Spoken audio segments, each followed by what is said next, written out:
Yeah, I'll react to that, sure. I combed my hair. It's awful.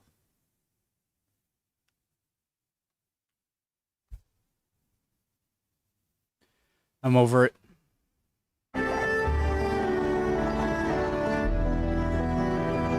Here in the quiet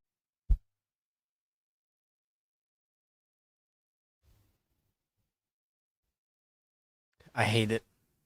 and picturesque village of Chawton, Hampshire, lived Jane Austen, the highly celebrated novelist. Ooh, that truth. This modest cottage was her home in the latter part of her life. Today we'll take you inside and see the famous writing desk where she wrote her remarkable Memory novels seekers. and find out more about her fascinating life in Chawton. Chawton, Hampshire lies 16 miles east of Winchester and 46 miles west of central London in what's been fondly named Jane Austen country. Oh my god, grass. I love it, but if you would just let me trim it a little bit, I won't go crazy. I think it could be better. So. 46 miles west of central London in what's been fondly named Jane Austen country. Thatched cottages, a couple of pubs, a cafe and a small car park are positioned around the modest, unassuming cottage built in the 17th century.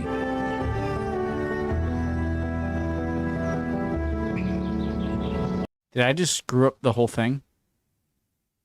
I'm really sorry, guys. Just forgive me, please. No, I'm fine. I'm gonna lock him in place. I thought I made like a stroke of the cursor that switched it around. Just please, I'm sorry. We're good.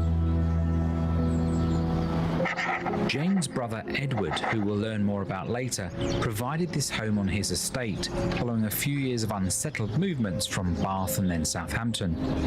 Edward had inherited Chawton House and estate. We have a separate video touring that beautiful property just a quarter of a mile away from Jane's home. Learn about how Edward became Okay, I would love to watch that as well. a member of the Knight family and heir to this incredible estate. A home from home for Jane, and where she would have gathered great inspiration for her novels.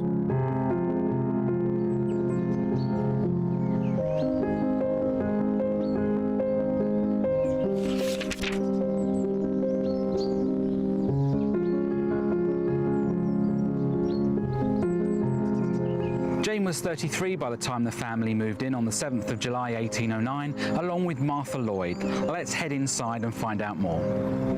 Martha Lloyd had been a close and trusted friend of Jane and the family for many years. In fact, she'd lived with Jane, her sister Cassandra, and Jane's mother ever since Jane's father died, closely followed by Martha's mother in Bath in 1806. Pooling their resources had allowed them to obtain better accommodation and standard of living.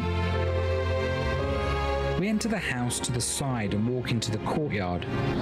The washing is hanging out to dry, one of the many chores that Cassandra and Martha would have undertaken to allow Jane time to write. Jane was very secretive about her writing, and only the closest to her would have. I wonder if the electricity for drying... Never mind. I'm sorry. My mind is going on a tangent.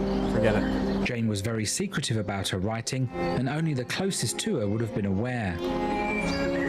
We'll come back to the courtyard later in the tour, but following the one-way system we pass through the garden. No real records exist as to its layout in 1809, but it would have been a traditional country cottage garden, bigger than today, with an orchard and a vegetable patch for Jane's mother to tend. Herb borders used for medical and culinary purposes run around the courtyard and into the main garden.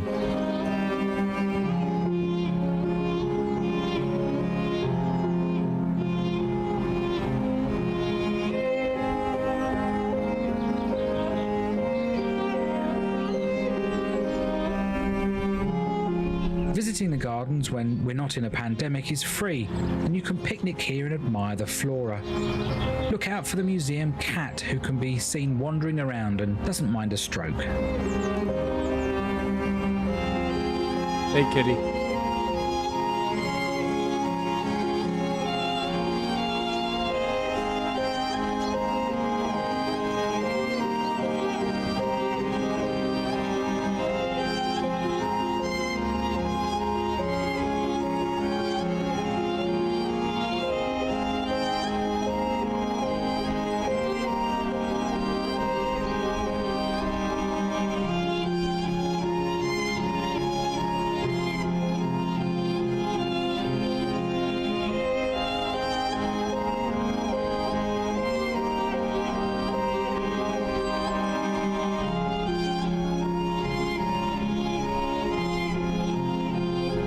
This I don't get emotional that often.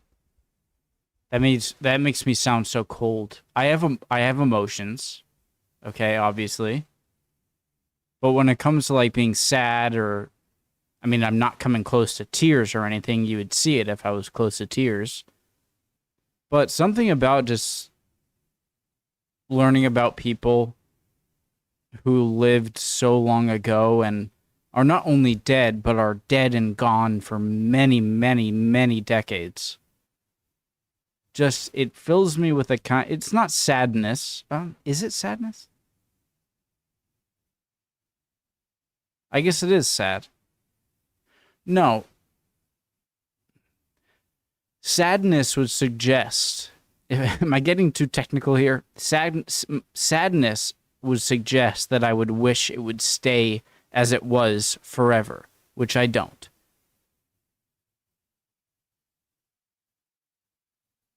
Forget it. Never mind. I can't explain it. If I had better vocabulary, maybe I could.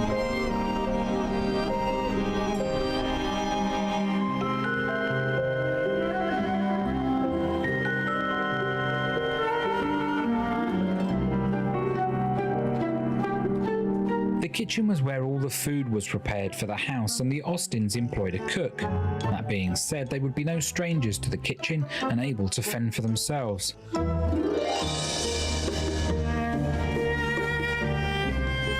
I love the inner brick lining in the inside of the house. I love that.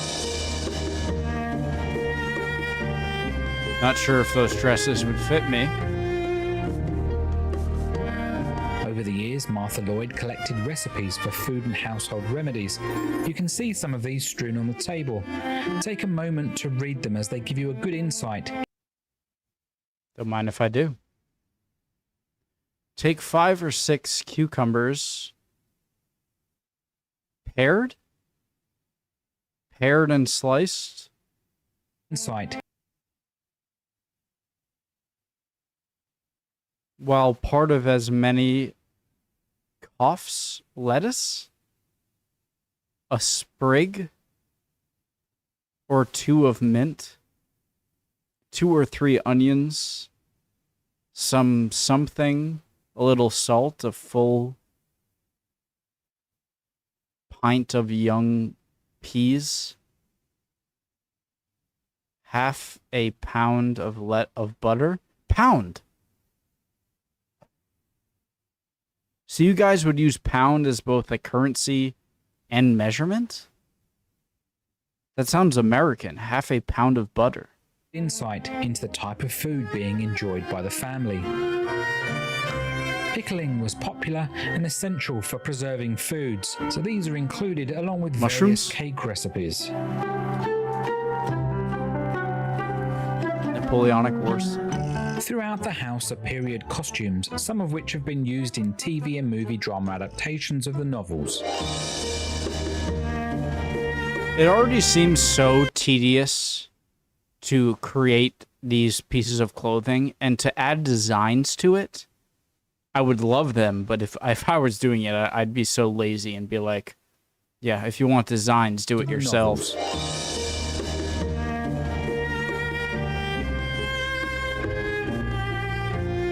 Is that heroin? Obviously not. The museum has a copy of The Experienced Housekeeper, published in 1769. Martha probably took inspiration from this. It has 900 recipes, including festive treats like plum pudding and mincemeat pies. Were those dried orange skins? Welcome to the drawing room, a place of multiple uses throughout the day. The door we just came in was not here in Jane's time. In addition, the window facing out to the road was bricked up by Edward just before the family moved in to give them more privacy. A bit of a shame really, as it is quite unsightly. A mahogany bureau and bookcase belonging to her father, Reverend George Austen, now stands where the window once was. This would have been used at the Steventon Rectory, where they lived earlier in her life and he was rector. Rector.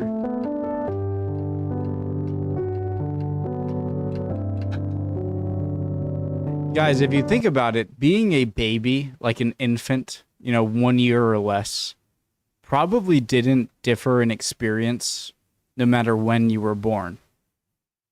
You know what I mean? Because, like, you don't know what the hell is going on when you're a baby. So.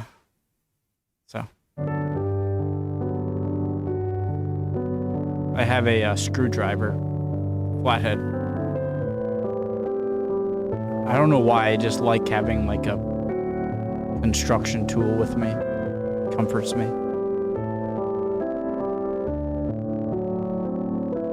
I can play a little piano. I might surprise you. A square mahogany piano sits in the corner, similar to the one the family owned and Jane practiced on in the mornings before breakfast.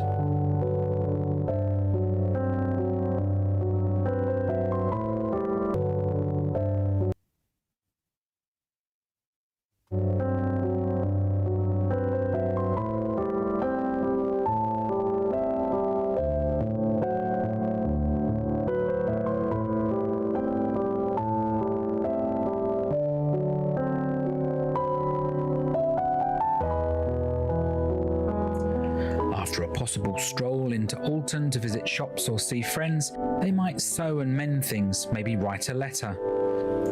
After dinner, conversation, card games and tea were the order of the day. And later, if guests arrived, the furniture might be pushed back for informal dancing or parlour games. Would 18th century or early 19th century playing cards really look that similar as ours today? Than a bonnet? Note the historic wallpaper. Fragments of the original wallpaper design were found around the removed window behind the... Fragments of the original... Sorry, guys. Wallpaper design were found around the removed window behind the bureau, and the museum was able to commission a near match to decorate the room with. You'll see more of this as we move through the rooms. It's quite remarkable. A portrait of young Edward, or Neddy as he was affectionately known, hangs above the piano. He was 12 years old when he met the rich, distant cousins of his father. Thomas and Elizabeth Knight fell for the little boy, and having no heirs of their own, they adopted Edward. I would have gone insane with class stuff if I was born at this time in England. I would have gone insane. I would have gone to jail, probably. I'm sorry, if you are a king or a peasant family, I will not introduce myself or talk to you any differently. Okay? I won't do it. And I won't do it out of principle. I just simply won't do it out of nature. I won't do it. Sorry. Passing into I don't the know who I'm vestibule, apologizing we're to. standing where the original entrance to the house would have been. The window would have been the door. The fireplace was a later addition. You can explore the family tree along with a very special first edition copy of Mansfield Park.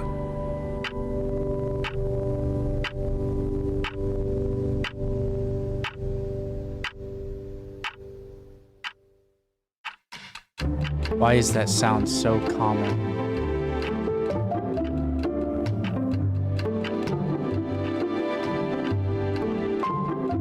Jane and the family took their meals in this room, mostly prepared in the kitchen and brought through, but things like tea and toast could be prepared on the hob grate in the fireplace. Having practiced piano, Jane would make the breakfast. This was one of her duties, along with looking after the stores of tea, sugar and wine. She held the key to the tea cupboard, an expensive commodity. It was prone to theft from servants.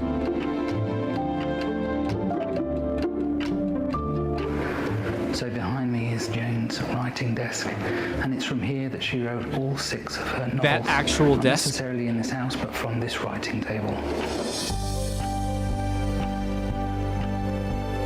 That's crazy. Her writing was a secret from servants and visitors outside the family. Scribbling on small sheets of paper might have allowed her to easily hide what she was working on if she was disturbed. Nevertheless, it's such a small, fragile table, it could not have been easy. This desk is of such historical importance, it's quite remarkable that it survives today.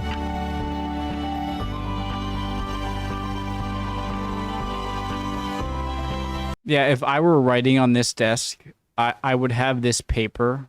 You see how it's pretty well aligned in the center?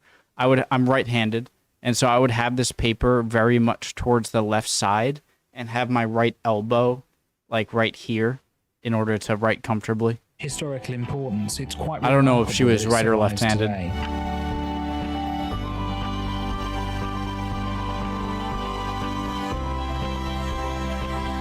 Seated by the window to write in the light, she had a good view of what was going on in the village. She would often make comments about it in her letters.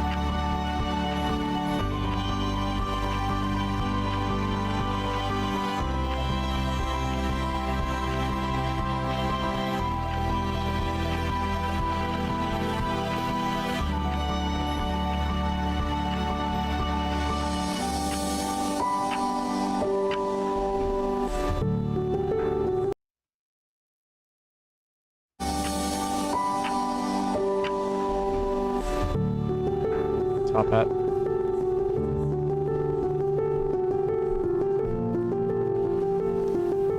Spiral staircase? Climbing the squeaky stairs, we get views of the courtyard and then head up to the upper floors of the house.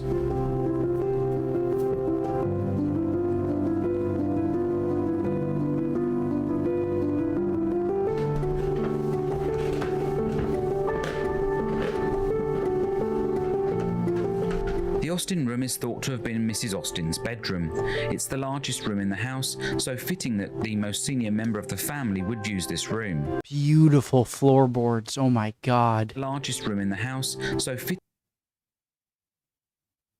See that? that the most senior member of the family would use this room. Today it shows some of the Austen's history through portraits and artifacts associated with the family. In the corner are some of the games they liked to play, including Jane's Cup and Ball, which somehow I Monopoly? missed filming up close. Oh my god, those are that old? That's awesome. What about Yo-Yo? Blue. An oil painting of Edward Cooper hangs on the far wall. He was Jane's cousin on her mother's side, and not someone Jane really enjoyed the company of. It's speculated that his character was the inspiration for Mr. Collins in Pride and Prejudice.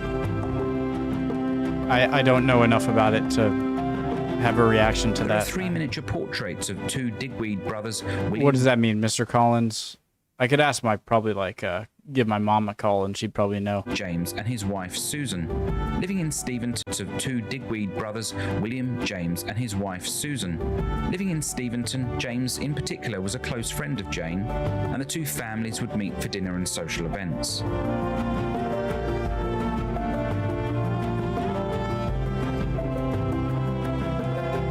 Portrait of her eldest brother's son, James Edward Austen Lee. He wrote a memoir of Jane Austen, published in 1869, bringing together many papers, materials and memories from the aging Austen family alive during Jane's life. Nicely done. With the popularity of her novels rising, this book would heighten interest in Jane Austen and her books, giving a new perspective. Somehow it seems I'm not a woman, nor am I a woman from the late 1700s, early 1800s, but somehow the clothing seems to be both rising, comfortable looking and very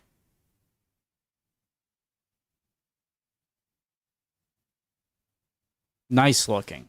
This book would heighten interest in Jane Austen and her books, giving a new perspective to the public. You can also see another fine example of the original. Usually when very stereotypically feminine fashion, it doesn't look that comfortable, but this seems to capture both. I wish I could say that better. Pattern in this room.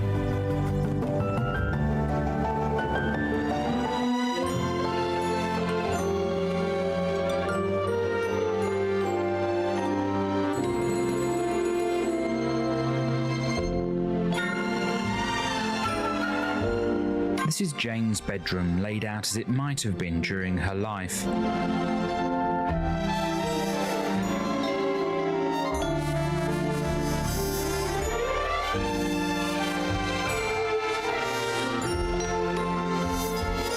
From this upstairs room, Jane could look out over the courtyard.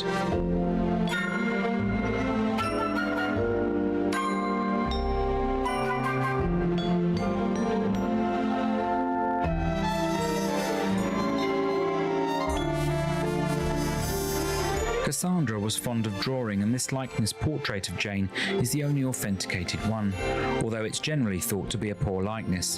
The original portrait was purchased by the National Portrait Gallery in 1948. I get it. I get it. But I wish portraits, statues, paintings would focus a lot more on realistic likeness rather than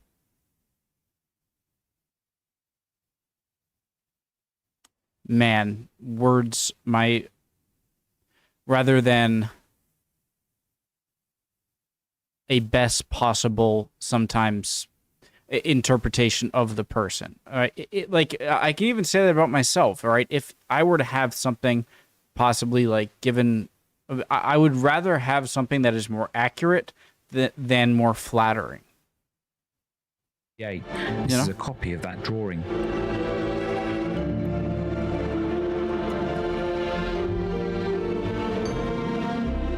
The silk ball gown on the bed was worn by Anne Hathaway in the 2007 film Becoming Jane. Really?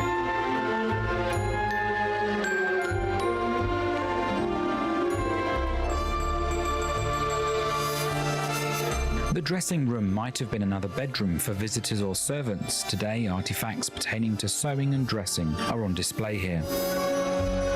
This dress coat is an exact replica of an original held by Hampshire County Council, thought to have belonged to Jane.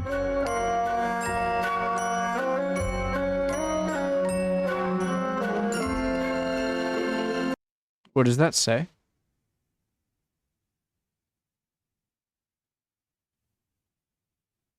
Panorama. Something panorama.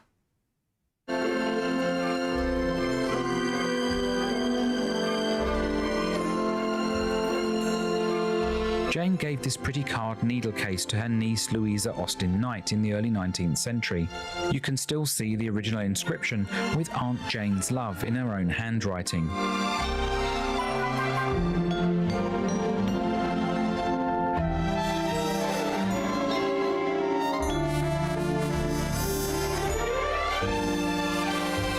This Chinese work table with room for silks, lace and needles and a work basket beneath is thought to have belonged to her or the family.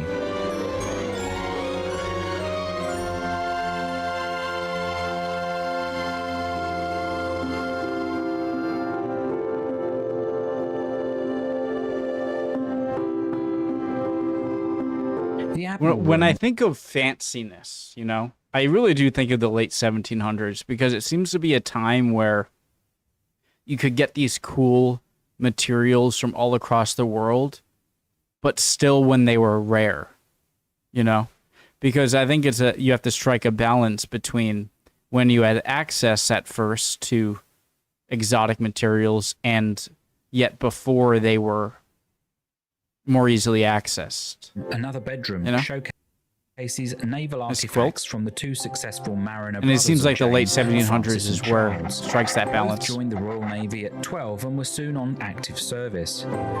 It's likely this close connection to the Navy influenced her writing, as both Mansfield Park and Persuasion have strong maritime themes.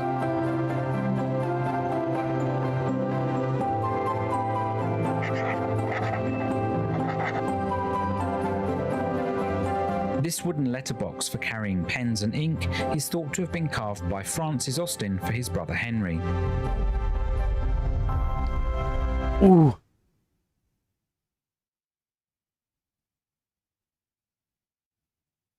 Very good.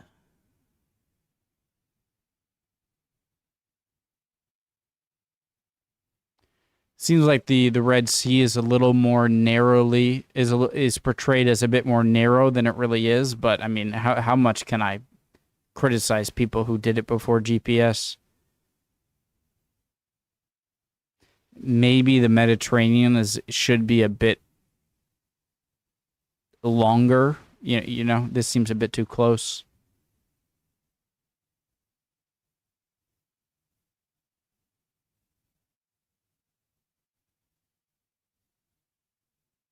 Africa seems pretty perfect. This Burmese bell was presented to Charles and inscribed referencing the storming of Rangoon. It has been in the house since 1985 and weighs so much it took 5 sailors to carry it up the stairs.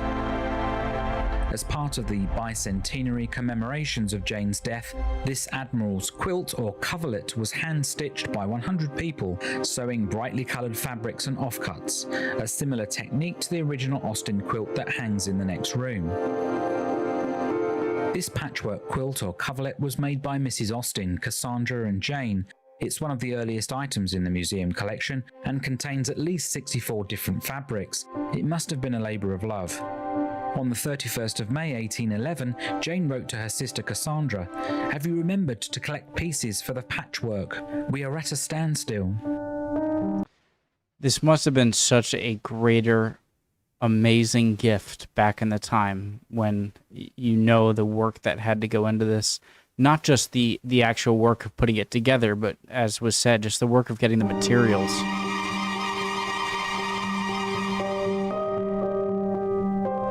Two topaz crosses were given to Cassandra and Jane from their brother Charles, paid for with prize money he earned in the Royal Navy. The gold ring set in turquoise was worn by Jane and kept by her sister on her death, passing down the family, as was this beautiful beaded bracelet. Letters proving the provenance of the ring hang on the wall. Another museum prized possession is Jane's muslin shawl, Nightgown? embroidered with satin-stitched crosses. Jane learnt to sew in her childhood and was extremely skilled at it. Her shawl is a fine example of this. In her letters, she mentions being the neatest worker of a group making shirts for one of her brothers. Guys, as I'm sure you could tell if you've watched more than like 3 videos of mine, I'm not a very fashionable person, okay? I go for comfort over looks 100% of the time, or maybe 90% of the time.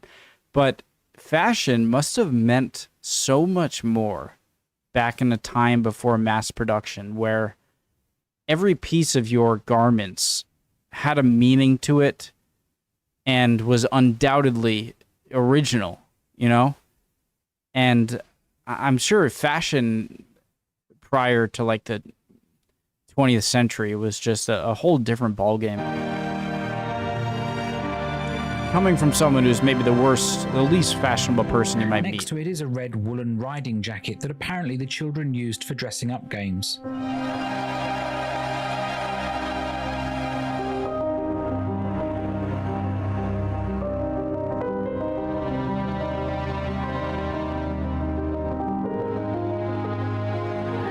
At the end of the corridor is a small section on Jane's legacy, showing some of the items associated with the many adaptations of her novels.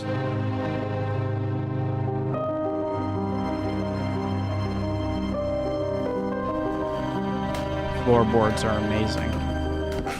Heading back downstairs into the reading room, you will find a few of the letters Jane wrote to her sister. Not many remain, as Cassandra burnt most following Jane's death at just 41. What? There are a couple more first editions and a recent printed copy of her unfinished work, Sanditon.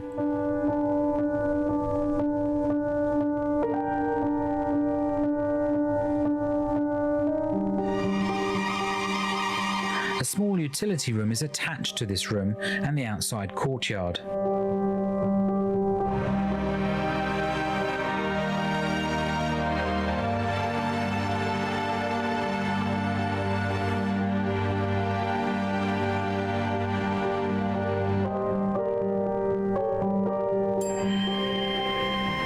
Walking back into the courtyard, we crossed the bakehouse.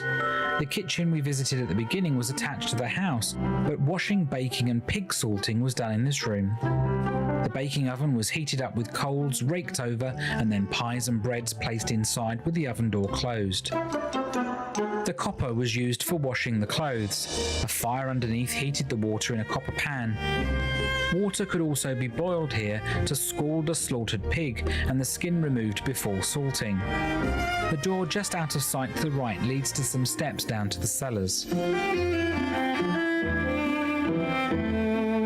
In the shed next to the gift and ticket shop is a donkey cart purchased by Edward for Jane's mother. Jane used it often to get about shopping and visiting friends. Cheaper than a larger carriage, it lacked a roof, so they often got soaked.